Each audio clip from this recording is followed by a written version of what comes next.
Hey, it's Rick with Rock Bottom Outreach. It's Real Talk Thursday. Have you ever taken dancing lessons and you and your mate were like, hey, let's take dancing lessons. It will be a whole lot of fun. But then you're trying to do the same dance, you're trying to learn it, and it's the most awkward thing in the world. I mean, you're kind of tense. You don't know which way she's going. She doesn't know which way you're going, and it's really, really awkward. But here's where I'm going with this. Anything you're not used to is awkward. Bottom line, it just is. And so Easter is fast approaching, and you are going to see relatives you've not seen in a while. You're going to see friends at church. And here lies the problem. How are you going to welcome them? And so we're talking right now about the awkwardness of the hug. Because, you know, let's just be honest. There's a lot of ways to hug. I mean, are you a frontal hugger? I mean, I'm talking bear hug. Are you a grandma, grandpa hugger, you know, real light, you know, kind of patting on the side? Are you a hip hugger? You know, you just kind of go into the side there and that, I mean, that's as awkward as anything. Now me, I'm an aggressive hugger. I'll be honest with you, man. If I hug you, I'm going to whack the fool out of you on your back, just like you need to burp something up. And so, but I wish everyone had their own sign of preference, okay, that says, like, I like the frontal hug. I like the side hug. And maybe it wouldn't be so awkward when you're going in for the hug. I mean, I'm talking to even guys, man, how awkward that is for a couple of dudes to hug. And if you're not careful, your lips are going to connect, and that's embarrassing. Or, you know, you got that, you know, smelly grandma, you know, she's got that perfume on, and she likes to really, really hug you, and you try to go in, and you kind of try to sidestep her, you know, and throw that hip around. That way she can't fully embrace you, but it's too late, and you smell just like her. I mean, the whole thing is just awkward because it's so uncomfortable because you're not used to it. I mean, the more you hug someone, and maybe we need to all take some hug classes. I mean, that's what I'm for. Let's all sign up for hug classes. And maybe we can get a little more natural at the best way to go in for a hug. You know, I've known some guys that have gone through discipleship programs, and they are on the no hug rule. I mean, you don't ever hug a female.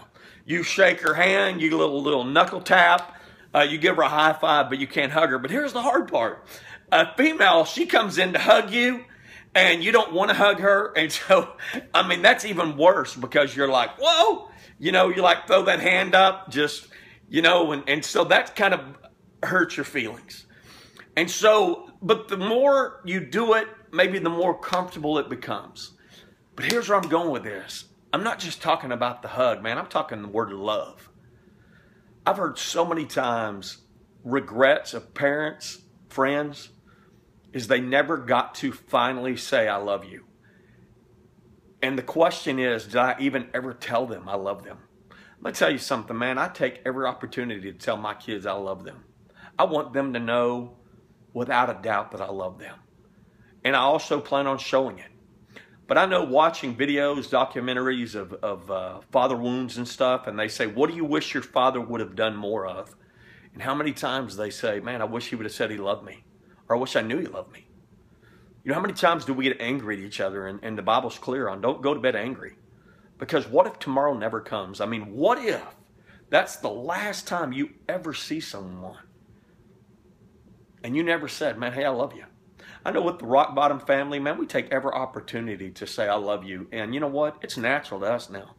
I mean, just say, hey, dude, I love you. Man, I tell Hankins, Barton, Reggie, Mitchell, man, it don't matter who it is. I want to know I love them, man. And I'm not embarrassed of that. But a lot of men just like, man, dude, that ain't me. That's not me. But you know what? Christ did, man. Christ was all about the love. You know, I mean, he had a heart of compassion. So maybe that's why it's so awkward. Maybe it's awkward because you were never told, you know, I love you. Maybe it's awkward because it's just not something you're used to. Man, I promise you, as your heart changes and Christ does a work in you, you'll find it a lot easier, man, to say, hey, I love you. But, you know, going into Easter and thinking about really what it represents, the death and resurrection of Jesus Christ, and how they must have felt to watching him be crucified. You know, tomorrow's never guaranteed, and I've talked about that before. So I want to encourage you today. You tell somebody that you've not told in a while how much you love them. And hey, man, give them a hug, baby! Bam, it's Rick with Rock Bottom. Have a great day.